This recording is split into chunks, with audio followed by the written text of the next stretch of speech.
وقسم كل شيء وعداه بالسماء والأرض كما قال عز شأنه كل شيء هالك إلا وجهه وكل نفس ذائقة الموت وقال كل من عليها فان يبقى سبحان من لا يخفى عليه خلافه ولا يعزب عنه معاصي عباده الخلقات سبحان الله الذي من فوقه العباد وإليه المعاد ومن يعمل مثقال ذرة خيرا يره ومن يعمل مثقال ذرة شرا يره ونشهد أن لا إله إلا هو الملك الذي لا ينازع في ملكه ولا يصاد في حكمه يعذب من يشاء بما يشاء كيف يشاء تعذيب المسلمين عدلا وتفضل ونشهد أن محمدا سيد المرسلين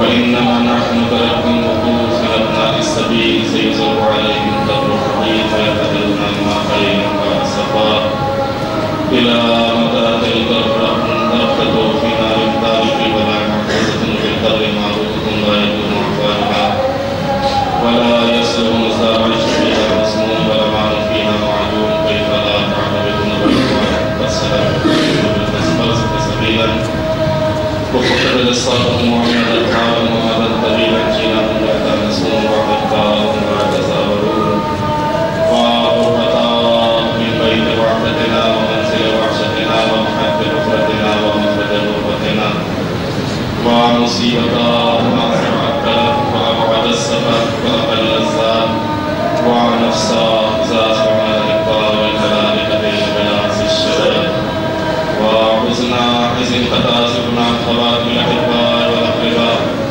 وأكلت الدينار محاسنا وتصرف بالعطاء فليكفي الباقون قبل أن لا ينفع البكاء وليستغفرنا للخطيئات التي تقولها الأمهات والآباء إنا أحسن الحديث وأكذب الموعظات أمير المؤمنين إمام المتقين غالب كل غالب حضرت علی بن ابی طالب علیہ الصلوۃ والسلام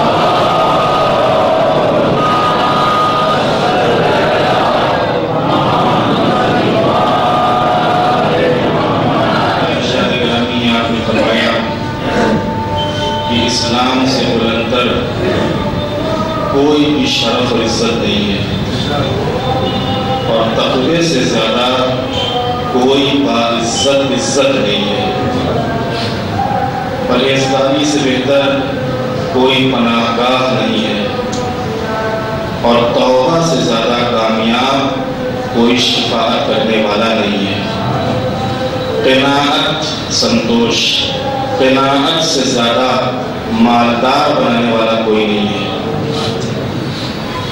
اور روزی پر راضی ہو جانے سے زیادہ غربت کو دور کرنے والا کوئی نہیں ہے جس نے بقدر کفایت جس نے بقدر ضرورت سامان پر گزارا کر لیا اسی نے راحت اور اطمینان کو حاصل کر لیا اور سکون کی منزل اور سکون کا گھر بنا لیا اس مالک کی بارگاہ میں دعا ہے بار الہ ہم سب کو امیر المومنین اور معصومین علیہ السلام کے راستے پر چلنے کی توفیق عطا فرما ہمارے گناہوں کو معاف فرما ہمارے امام کے ظہور میں تعجیل فرما بسم اللہ الرحمن الرحیم انا اعطیناک الکوثر فصل لربک وانحر ان شانئک هو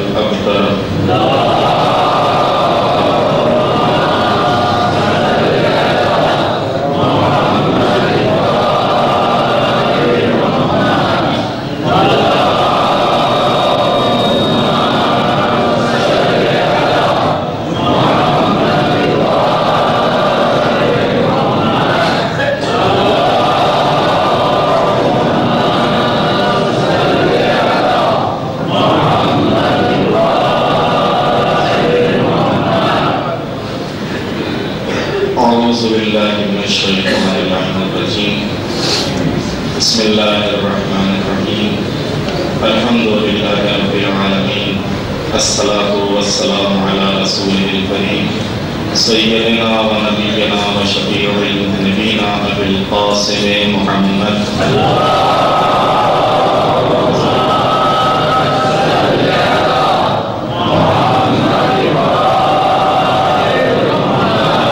الطيبين الطاهرين المعصومين المسلومين ولعنة الله على أعدائهم أجمعين من يومنا هذا إلى قيام يوم الدين. رب اشرح لي صدري ويسر لي أمري واحلل عقدة من لساني يفقهوا قولي.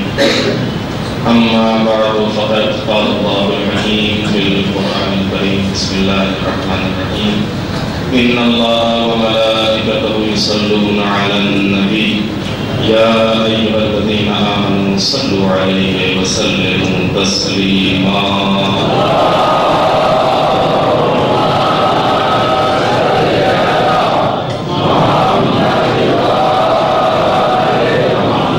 اللهم صل على سيد المرسلين وشفيع المسلمين نبينا محمد صلى الله عليه وآله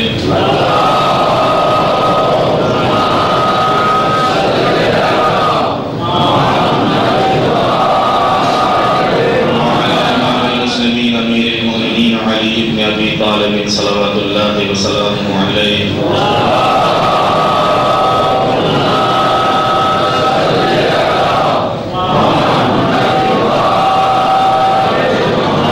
سيدة نساء العالمين وبسط خاطر النبيين سيدتنا فاطمة بنت رسول الله صلوات الله عليها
میں خود اپنے کو اور آپ سب کو تقوی الہی اور عبادت و اطاعت پروردگار عالم کی وصیت و نصیحت کرتا ہوں.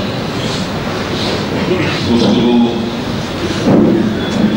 مولا کی نصیحتوں اور خطوں کے ذہن میں چل رہی ہے، اور مولا کو وہ شاندار خط جو آپ نے مالک اشتر کے نام لکھا تھا، اسی خط کا آج تیسرا حصہ ہے. آج کے اس حصے میں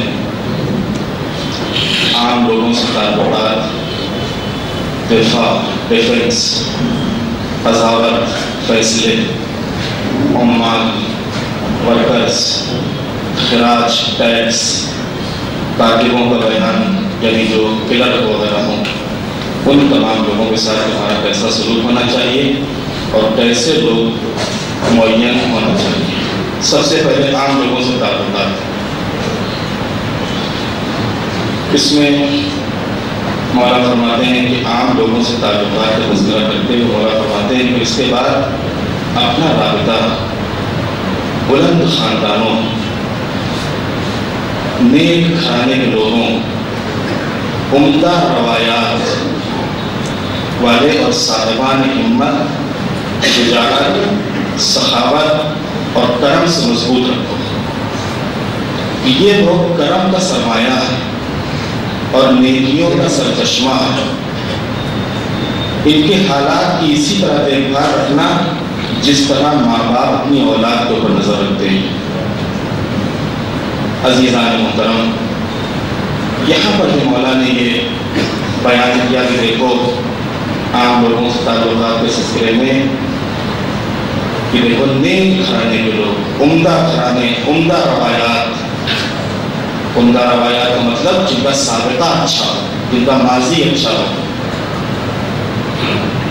یہ خاندان پرستی کی بات نہیں ہے کہ کوئی یہ تصور کرنے لگے کہ یہ صاحب امیر المومنین وہ تو قادرانہ نظام چلانے والے تھے، لہذا یہ مخصوص لوگوں سے امام نے کیوں یہ یہاں کے اوپر بھی جو چیز قابل غور ہے کہ یہاں کے اوپر خاندان پرستی یا شخصیت پرستی کی تعلیم نہیں ہے، بلکہ کارناموں کی قدردانی ہے کہ سماج معاشرے میں مہذب کون لوگ ہیں، پڑھے لکھے کون لوگ ہیں، دیندار کون لوگ ہیں، ان کے دین سے، ان کے علم سے، ان کے شعبے سے، ان کے ڈپارٹ سے فائدہ اٹھایا جائے، ان کو اوپر لایا جائے، اور جو بھی وہ سماج اور ملک کی خدمت کر سکتے ہیں، حکومت کی خدمت کر سکتے ہیں، اس سے ان کی خدمت کی جائے۔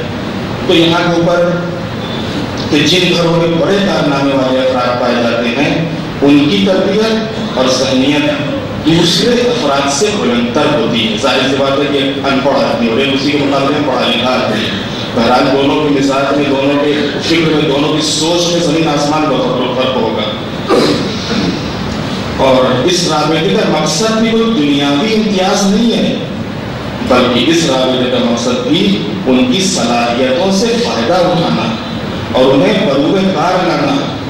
اور پھر اس کے بعد فوجیوں کے سلسلے میں نصیحتیں اور ان کی ذمہ داریوں کا بیان، اور اس کے آخر میں فرماتے ہیں جہاں اوپر آپ نے ڈیفنس کی بات کی ہے اور فوجیوں کی بات کی ہے کہ دیکھو کیسے تمہارے فوجی ہونا چاہیے اور کیسے سرحدوں کی نگہبان ہونا چاہیے، اسی میں جو چیزیں واقعی ہمارے لیے بھی نصیحت کا سبب بن سکتی ہیں ان کو میں یہاں پر پیش کر رہا ہوں۔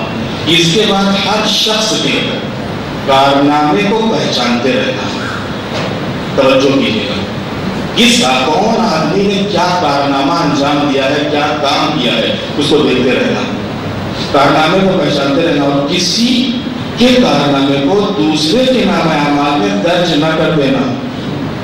کام کسی نے کیا، واہ واہ کوئی دوسرا لے رہا ہے، نہیں، جس نے کام کیا اس کی تشریف ہونا چاہیے، اس کو پروتساہت کرنا، اس کو لانا کہ جس نے واقعی کام کیا ہے۔ ایسا نہ ہو کہ بیچارہ کام کرنے والا تو چلا گیا اور دوسری جگہ پر دوسرا ہے، اس کی واہ واہ اور صاحب واہ بڑا اچھا کام کیا، بڑا اچھا کام کیا، نہیں، جس نے کام کیا ہے اس کو سراہنا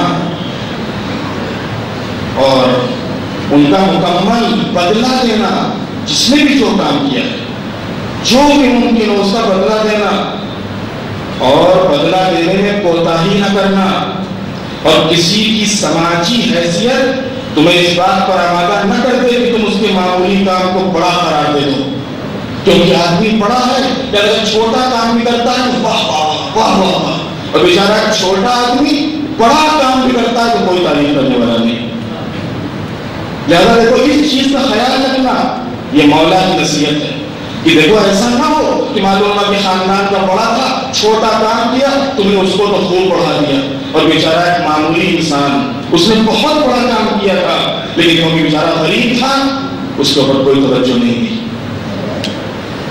لہذا تم کو اس بات پر آمادہ نہ کرے کہ تم اس کے معمولی کام کو بڑا قرار دے دو یا کسی چھوٹے آدمی کے بڑے کارنامے کو معمولی بنا دو. جو امور مشکل دکھائی دیں، جو چیزیں مشکل دکھائی دیں اور تمہارے لیے مشتبہ ہو جائے اس میں کیا کرو، کیا فیصلہ لو، تم انہیں اللہ اور اس کے رسول کی طرف پلٹا دو. اللہ اور اس کے رسول کی طرف پلٹا دو. یہ قرآن کا حکم ہے. یا ایھا الذین آمنوا اطیعوا اللہ واطیعوا الرسول واولی الامر منکم. کہ دیکھو صاحبان ایمان، اللہ کی اطاعت کرو، رسول کی اطاعت کرو اور صاحبان امر کی اطاعت کرو. اور اس کے بعد کسی شے میں اگر اختلاف ہوتا ہے قرآن کے جملے جسے مولانا نے یہاں پر پیش کیا، اگر اس کے بعد اللہ رسول اور امام کی اطاعت کرو، اس کے بعد اگر کسی شے میں اختلاف ہو جائے تو اسے اللہ اور رسول کی طرف پلٹا دو. اب یہاں پر ظاہر سی بات ہے کہ ہم بھی سوچ رہے ہیں، آپ بھی سوچ رہے ہیں، اللہ اور رسول کی طرف پلٹانے کا مطلب کہ اگر کوئی اختلاف ہو جائے تو اللہ رسول پر پلٹا دو. یہاں پر مولانا نے خود اس کی وضاحت فرمائی ہے. دیکھو اللہ کی طرف پلٹانے کا مطلب اس کی کتاب محکم کی طرف پلٹانا، قرآن کی طرف پلٹانا، اور رسول کی طرف پلٹانے کا مقصد اس کی سنت کی طرف پلٹانا ہے کہ جو امت کو جمع کرنے والی ہے اور تفریقے کو مٹانے والی ہے. یقیناً اس لیے کہ قرآن اور سنت پیغمبر یہ دو چیزیں ایسی ہیں، قرآن اور سیرت اہل بیت یہ دو چیزیں ایسی ہیں کہ آپ کو اگر آپ کے سمجھ میں نہیں آ رہا کوئی معاملہ کیا کریں، آپ قرآن غور کرو، قرآن اس کا حل بتائے گا. معصومین کی سیرت دیکھو، معصومین کی سیرت اس کا حل ملے گا. یہ ہے قرآن کی طرف پلٹانے کا مقصد، یہ ہے رسول کی طرف پلٹانے کا مقصد کہ اگر کسی بھی شے میں اختلاف ہو جائے تمہاری سمجھ میں نہ آئے، کوئی ایسا معاملہ کہ جس میں شک پڑ جاؤ کہ اگر یہ صحیح ہے، یہ غلط ہے، یہ صحیح ہے، اس کو انجام دیں، اس کو انجام دیں، کیا کریں؟ تو اس موقع پر خود امام نے نصیحت فرمائی کہ دیکھو قرآن کی طرف یعنی اللہ کی طرف پلٹا دو اور اس کے رسول کی طرف. اللہ کی طرف پلٹانے کا مقصد قرآن پر نگاہ کرو، رسول کی طرف پلٹانے کا مقصد پیغمبر اسلام اور ان کے اہل بیت کی سیرت کو دیکھو کہ انہوں نے اس موقع پر کیا کیا ہے، ان کی کیا سیرت رہی ہے، ان کا کیا طریقہ رہا ہے. جو بھی ان کی سیرت اور طریقہ رہا ہو اس کے مطابق عمل کرو. اس کے بعد پھر اصحابہ جو فیصلہ کرنے والے افراد ہوتے ہیں، قاضی، جج، اس کا تذکرہ کرتے مولا فرماتے ہیں کہ دیکھو لوگوں کے درمیان فیصلہ کرنے کے لیے ان افراد کا انتخاب کرنا جو رعایا میں تمہارے نزدیک سب سے زیادہ بہتر ہو. اس اعتبار سے کہ نہ تو معاملات میں تنگی کا شکار ہوتے ہو، نہ جھگڑا کرنے والے پر غصہ کرتے ہو، نہ غلطی پر اڑ جاتے ہو، اور نہ حق کے واضح ہو جانے کے بعد غلطی پر اڑے رہتے ہو، اور نہ حق کے واضح ہو جانے کے بعد اس کے قبول کرنے میں تکلف سے کام لیتے ہو، اور نہ ان کا نفس لالچ کی طرف جھکتا ہو، اور معاملات میں جانچ پڑتال کر کے مکمل تحقیق کرتے ہوں، شبہات میں ٹھہر جانے والے ہوں، دلیلوں کو سب سے زیادہ اختیار کرنے والے ہوں، فریقین کی بحثوں سے اکتا نہ جاتے ہوں، بلکہ خوب غور سے اس فریق کی بات سنیں، اس فریق کی بات سنیں، پھر دونوں فریقوں کی بات سن کے کوئی فیصلہ سنا. معاملات کی چھانبین میں پوری قوت برداشت سے کام لینے والے ہوں، حکم کے واضح ہونے کے بعد نہایت وضاحت کے ساتھ، نہایت ہمت کے ساتھ فیصلہ سنانے والے ہوں کہ اگر یہ ہمارا بھائی ہے تو کیا ہے، ہمارا عزیز ہے تو کیا ہے، ہمارا رشتہ دار ہے تو کیا ہے، لیکن اگر غلط ہے تو غلط ہے. لہذا دیکھو یہ ساری خصوصیتیں جن کے اندر ہوں ان کو تم فیصلہ کرنے کے لیے، ان کو تم قاضی بنانا، ان کو تم ججمنٹ کرنے کے لیے، ان کو تم جج بنانا، نہ کسی کی تعریف سے مغرور ہوتے ہو اور نہ کسی کے ابھارنے پر اونچے ہو جاتے ہو. ایسے افراد یقیناً کم ہیں لیکن ہیں. مولا فرماتے ہیں کہ ایسے افراد جن کی مولا نے خصوصیتیں بیان کی ہیں، تقریباً 12-15 خصوصیتیں مولا نے بیان کی ہیں اوپر میں، دیکھو فیصلہ کرنے والے افراد میں یہ ساری علامتیں ہوں، یہ ساری صفتیں ہوں، یہ ساری خصوصیتیں ہوں، اس کے بعد مولا فرماتے ہیں کہ وہ ایسے افراد کم ہیں لیکن ہیں، تلاش کرو ایسے افراد کو.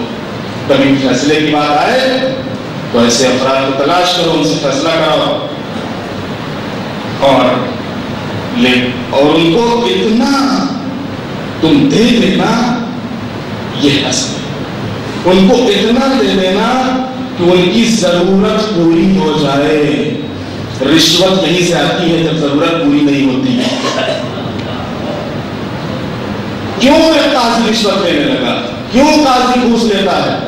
جب اس کی ضرورت نہیں پوری ہوگی تو گھوس لیتا ہے. یا پھر نفس، ہوس، یا تو ہوس کا شکار ہو جاتا ہے تب رشوت لیتا ہے، یا پھر ضرورت پوری نہیں ہوتی تب رشوت لیتا ہے.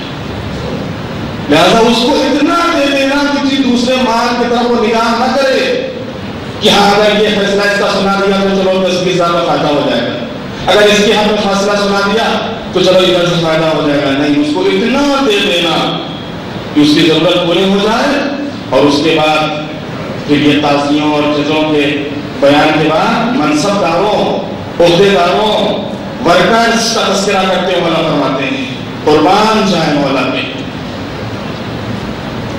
اپنے ورکرز کے معاملات پر نگاہ رکھنا اور امتحان کے بعد کام سپرد کرنا. کوئی بھی کام بغیر امتحان لیے ہوئے مت حوالے کر دینا. کوئی عہدہ دینا، منصب دینا، کوئی کام سپرد کرنا تو پہلے اس عہدے کو دینے کے لیے، اس منصب پر پہنچانے کے لیے پہلے اس کا امتحان لے لینا. اور خبردار، تعلقات، رشتے داری، ناطے داری یا جانبداری کی بنیاد پر کوئی عہدہ مت دینا. سگے بھائی تھے عقیل، آئے ہیں اور تھوڑا سا کچھ زیادہ دے دیجیے. مولا نے گرم لوہا عقیل کی طرف بڑھا دیا تھا. لوگ عقیل کر رہے ہیں، یہ کیا کر رہے ہیں؟ تو جل جائیں گے. کہ اس دنیا کی وجہ سے اتنا جلتے کرتے، لیکن وہی آتا کہ جو بیت المال میں اتنے سخت تھے، لیکن جب اپنی جیب کی بات آتی تھی تو فاتح کر لیں گے، لیکن سائل خالی ہاتھ جائے یہ نہیں ہو سکتا. یہ ہے مولا کا انداز. تو ورکرز دیکھو، جانبداری سے کام نہ لینا، خاندان پرستی سے کام نہ لینا، عہدہ دینے کے لیے، منصب دینے کے لیے.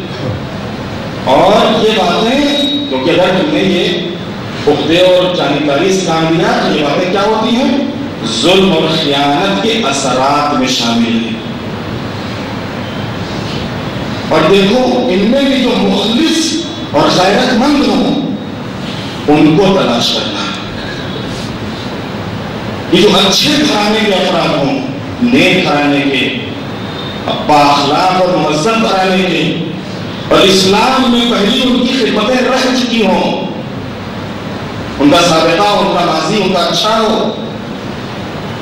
لوگ خوش اخلاق اور بیداغ اور عزت والے، اور کیونکہ ایسے لوگ جن کی مولا نے صفتیں بیان کی ہیں کہ ایسے لوگ بیداغ ہوتے ہیں، عزت والے ہوتے ہیں. ان کے اندر فضول خرچی کی لالچ کم ہوتی ہے، اور یہ انجام کار پر، یعنی کام کے انجام کے اوپر کہ جو ہم انجام دے رہے ہیں اس کا نتیجہ کیا ہوگا، رزلٹ کیا ہوگا، اس کے اوپر زیادہ نظر رہتی ہے. اور اس کے بعد ان کے بھی دیکھیں یہاں پر بھی اگر تمہارا یہ معمولی سا کلرک ہے، ان کے بھی تم اخراجات کا انتظام کر دینا. جو بھی ان کی ضروریات ہیں، جو بھی ان کے خرچ ہیں، ان کی ضروریات اور ان کے خرچ کو پورا کرنا.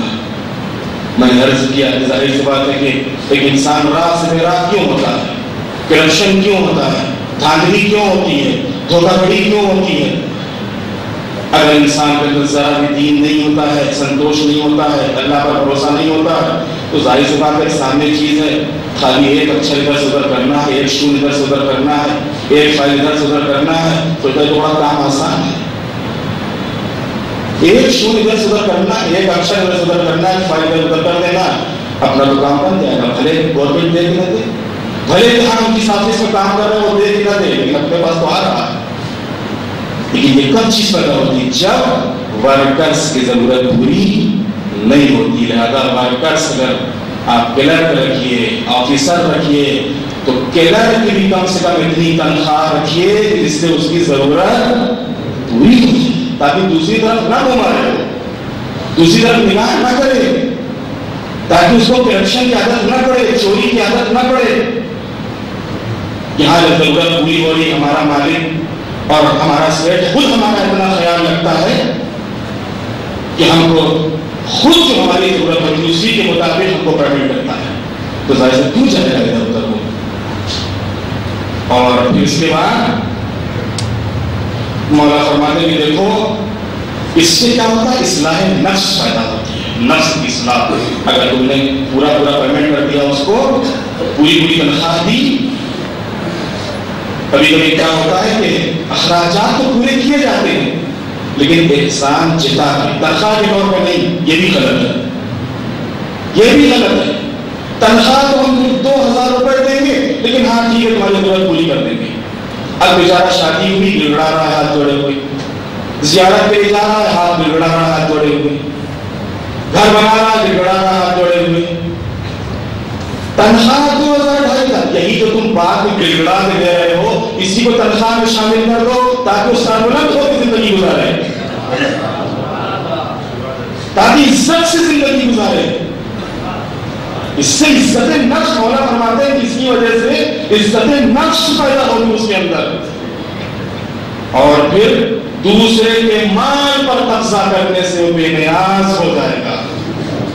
یہ ہے مولا کے جملے. اس وجہ سے ضروری ہے کہ تم جو بھی کام کو رکھو اس کو پورا دو، اور پھر اس کے بعد ٹیکس لگانا. آج کل آپ سنتے ہیں دنیا میں ٹیکس میں مولا میں کیا فائدہ تھا، اگرچہ تفصیلی بحث سے میں نے صرف تھوڑا سا لیا اس میں سے. خراج، ٹیکس، مالگزاری کے بارے میں وہ طریقہ اختیار کرنا جو مالگزاروں کے حق میں زیادہ مناسب ہو. ساری خرابیاں نہ پیدا ہوتی ہیں، ساری خرابیاں نہیں پیدا ہوتی. معلوم ہو کہ بیچارے کی فیکٹری معلوم ہو کہ یہ ہوئے بیٹھا ہے 10 لاکھ کی ٹیکس ٹھوک دیا 2 لاکھ تک. تو ظاہر بات ہے کہ وہ 10 لاکھ کی فیکٹری لے کے بیٹھا ہے 2 لاکھ کی ٹیکس لگا رہے ہو، یہ 2 لاکھ کہاں سے نکالے گا 10 لاکھ کی فیکٹری میں؟ وہ چوری کرے گا، وہ تو خیرا بھائی چوری کرے گا ہی. لہذا مولا فرماتے کہ دیکھو وہ طریقہ اختیار کرنا جو مالگزاروں کے حق میں زیادہ مناسب ہو. اس لیے ٹیکس اور ٹیکس دینے والوں کی بہتری ہی میں ملک اور سماج کی بہتری ہے. ایسی بات ہے کہ پورا ملک، پوری حکومت ٹیکس پہ چلتی ہے. یہ جو عوام ٹیکس دیتی ہے، گھروارہ آپ دیتے ہیں، گھروارہ دیتے کہ نہیں دیتے ہیں؟ گھروارہ دیتے ہیں. اس کے علاوہ معلوم روڈ کو جا رہے ہیں، پل بنا، اس کا ٹیکس لگا ہوا ہے، آپ ٹول بھریے. بغیر ٹول کہ نہیں گاڑی کراس ہوتی ہے آپ کی وغیرہ سارے ٹیکسز ہوتے ہی نہیں ہوتے. ان میں بھی دیکھو تم ایک صحیح مناسب طریقہ اختیار کرنا. اس لیے ٹیکس اور ٹیکس دینے والوں کی بہتری ہی میں سماج کی بہتری ہے. اور تمہاری نظر مال جمع کرنے سے زیادہ زمین کی آباد کاری کے اوپر ہونا چاہیے. خزانہ بھر جائے میں اس کو نہیں دیکھنا، اس کو دیکھنا کہ ہمارا ملک آگے بڑھ جائے، ملک آباد ہو، کوئی شہر، کوئی دیہات، کوئی دریا ویران نہ رہے. دیکھو وہاں پر پانی، جو بنیادی سہولتیں ہوتی ہیں، سڑک، پانی، کھانا وغیرہ وغیرہ، یہ ساری آسانیاں جو تو بنیادی ضرورت کہتے ہیں، یہ ساری چیزیں وہاں پر ہیں کہ نہیں؟ لہذا آباد کاری میں اس کو لگانا، کھیتیوں کو بڑھاوا دو. اس لیے جتنی زیادہ تم آباد کاری کرو گے، جتنی فیکٹریاں لگاؤ گے، جتنی کھیتیاں بڑھاؤ گے، اتنا ہی زیادہ ٹیکس بڑھے گا. یہ تمہارا فائدہ ہوگا. زیادہ اس کو جمع کرنے کی کوشش نہ کرنا، اس کو خود صرف کرو، اس کو لگاؤ. اور مال کی جمعوری زمین کی آباد کاری سے بہتر کے بغیر ممکن نہیں ہے.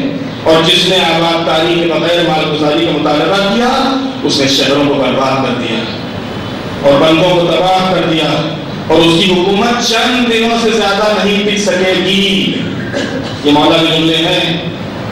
ٹیکس سے تو پوری دنیا سے تم لے رہے ہو، کام کتنا کر رہے ہو؟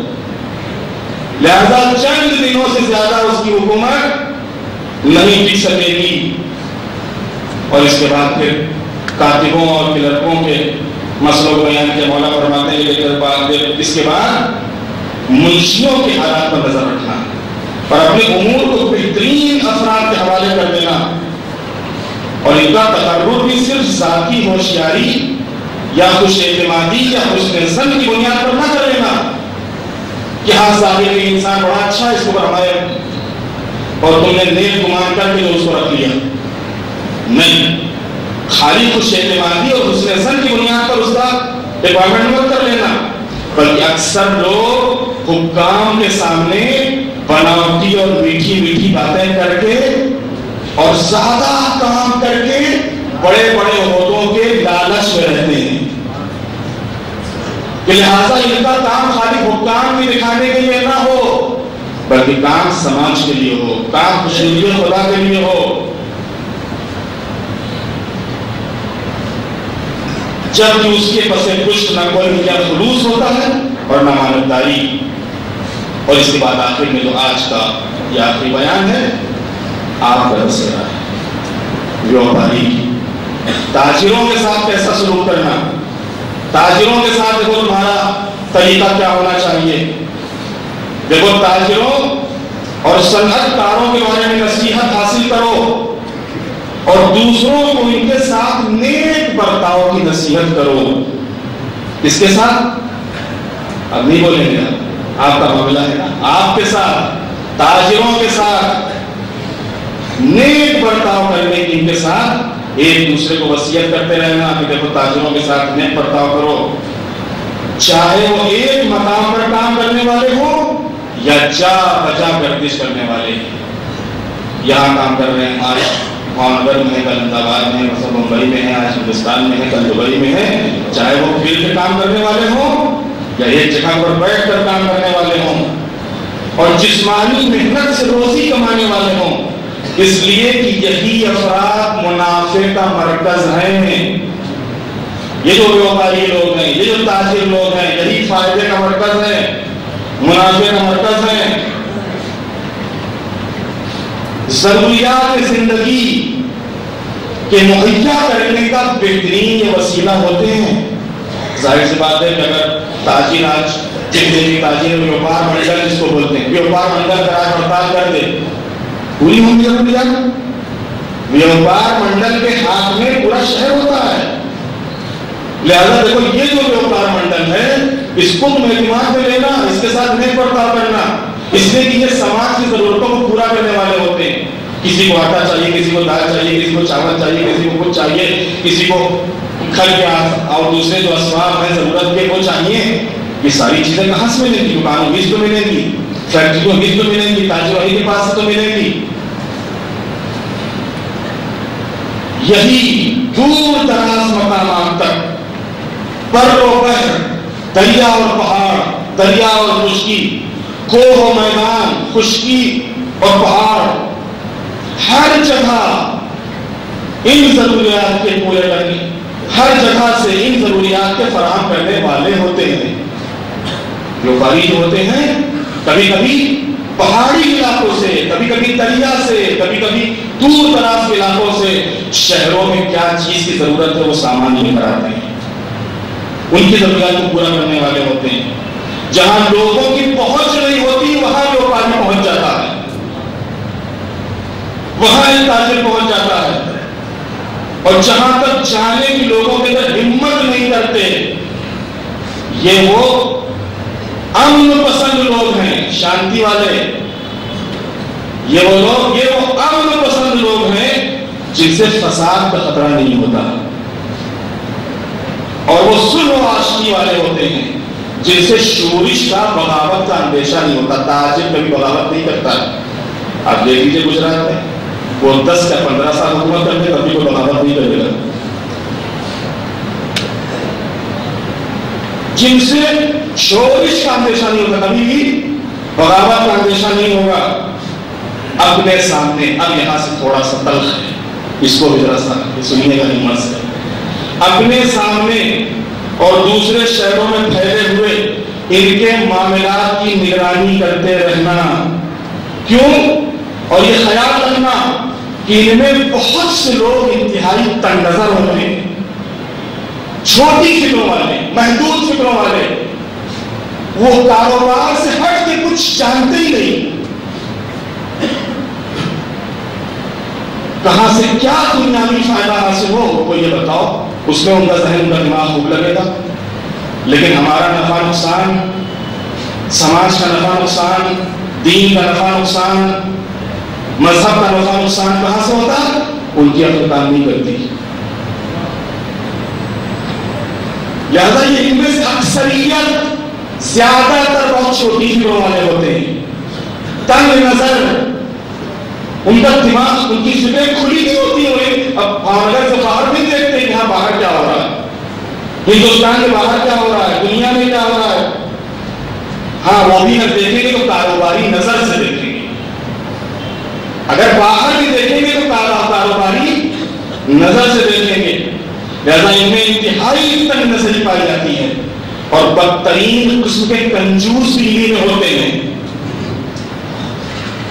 یہ منافع کی ذخیرہ اندوزی کرتے ہیں، جو فائدہ ہوتا ہے اس کو جمع کرتے رہتے ہیں، اور جس سے عوام کو اور اونچے اونچے دام خود ہی معین کر لیتے ہیں، اونچے اونچے دام خود ہی معین کر لیتے ہیں، جس سے عوام کو نقصان ہوتا ہے اور حکام کی بدنامی ہوتی ہے۔ لوگوں کو ذخیرہ اندوزی سے منع کرو، اس لیے کہ رسول اکرم نے ذخیرہ اندوزی سے منع فرمایا ہے، جس کو شریعت نے احتکار کہا ہے۔ احتکار حرام ہے، جو ضروریات زندگی کا سامان ہے، گیہوں، چاول، آٹا، دالیں وغیرہ، کہ جن کے گرا ہونے سے، جن کے مہنگا ہونے سے، جن کے مارکیٹ میں نہ آنے سے ایک غریب کو، ایک عام انسان کو پریشانی ہو سکتی ہے، اس قسم کے مال کی ذخیرہ اندوزی کو اسٹاک کرنا، ان کو سال آئندہ کے لیے جب وقت ان ریٹ بڑھ جائیں تب کے لیے روک کے رکھنا حرام ہے۔ اس کو کہتے ہیں شریعت میں احتکار۔ ہاں کاروبار ٹھیک، گوڈاؤن میں آپ کے مال ہے، وہ ٹھیک ہے، وقت پر نہیں بکا، اتفاق سے 2 مہینے کے بعد ریٹ بڑھ گئے، آپ کا مال نکل گیا، وہ الگ بات ہے۔ لیکن دیکھو اس غرض سے جو بنیادی ضرورت کے سامان ہیں ان کا احتکار نہ کرنا، ان کی ذخیرہ اندوزی نہ کرنا، اس لیے کہ رسول اللہ نے اس سے منع فرمایا ہے۔ خرید و فروخت میں سہولت ضروری ہے، بیچنے میں اور خریدنے میں یہ دیکھو کہ آسانی کس میں ہے، جہاں عادلانہ میزان ہو اور قیمت معین ہو، جس سے خریدار یا بیچنے والے کسی فریق پر ظلم نہ ہو، نہ بیچنے والے پر ظلم ہوتا ہو اور نہ خریدنے والے پر ظلم ہوتا ہو۔ اس کے بعد تمہارے منع کرنے کے باوجود اگر کوئی ذخیرہ اندوزی کرے تو اسے سزا دو، لیکن اس میں بھی دیکھو حد سے نہ بڑھ جانا، اس میں بھی تجاوز سے کام مت لینا۔ یہ ہے امام عادل، امیر المؤمنین، امام المتقین، جنہوں نے اس مقام کے اوپر نصیحتیں فرمائی ہیں اپنے عامل کو، اپنے گورنر کو، جناب مالک اشتر، جن کو مصر جیسے عظیم ملک کے لیے روانہ کیا تھا۔ افسوس ہے کہ مالک اشتر مصر پہنچ ہی نہیں سکے، اور وہ حکومت جو عادلانہ حکومت قائم ہونے والی تھی وہ قائم ہی نہیں ہو سکی۔ میں نے پچھلے جمعوں میں بھی آپ کی خدمت عرض کیا تھا کہ اگر واقعاً مولا کا یہی خط کاش دنیا کو کام پڑھ لیتے اور ان کے اندر خلوص پیدا ہو جاتا، اور عوام میں جو بے چینیاں، جو بے قراریاں پائی جاتی ان کا احساس ہو جاتا، تو آج دنیا کا نقشہ بدل جاتا، نقشہ بدل جاتا۔ اور جیسا کہ مولانا نے خود فرمایا ہے کہ اگر تم عدالت سے کام لو تو حکومت تمہاری خود بخود چلے گی۔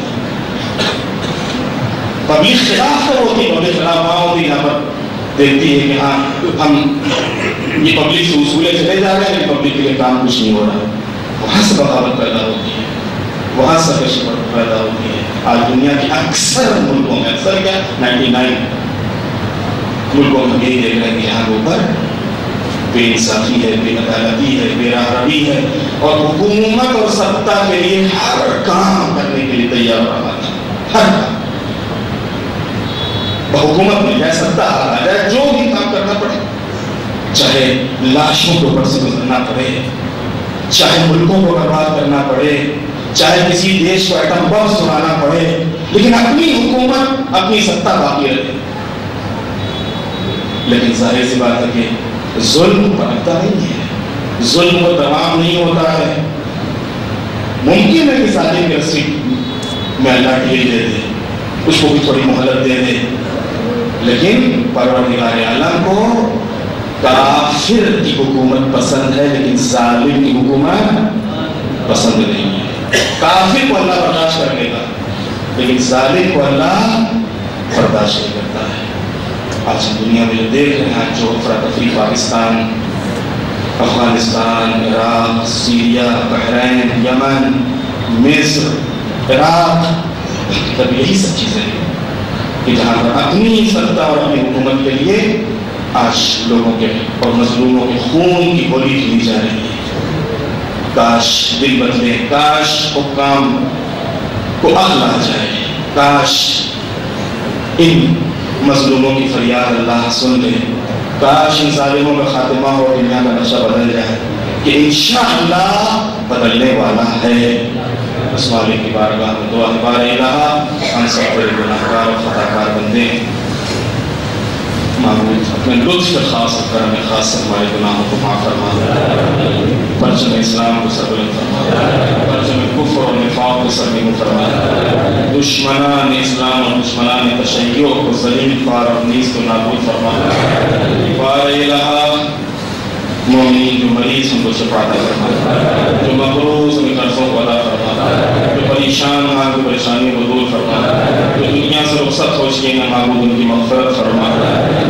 بار الہ مولا امام زمانہ علیہ السلام کے ظہور میں تعجیل فرما، ہم سب کو امام کے غلاموں اور کے ناصروں میں شمار فرما، ہمارے کردار سے، ہماری رفتار و گفتار سے ہمارے امام کے قلب کو راضی اور خوشنود فرما۔ بار الہ مسجد کی تعمیر میں جو بھی رکاوٹیں ہوں معبود ان تمام رکاوٹوں کو دور فرما، شاندار سے شاندار مسجد تعمیر فرما۔ جن مومنین نے اس مسجد میں تعاون کیا ہے بار الہ ان کے رزق و روزی میں برکت عطا فرما، جنہوں نے تعاون کسی سبب سے نہیں کیا معبود کو تعاون کرنے کی توفیق عطا فرما۔ تقبل منا انک انت السمیع العلیم۔ بسم اللہ الرحمن الرحیم۔ والعصر ان الانسان لفی خسر الا الذین آمنوا وعملوا الصالحات وتواصوا بالحق وتواصوا بالصبر۔ صدق اللہ العلی العظیم۔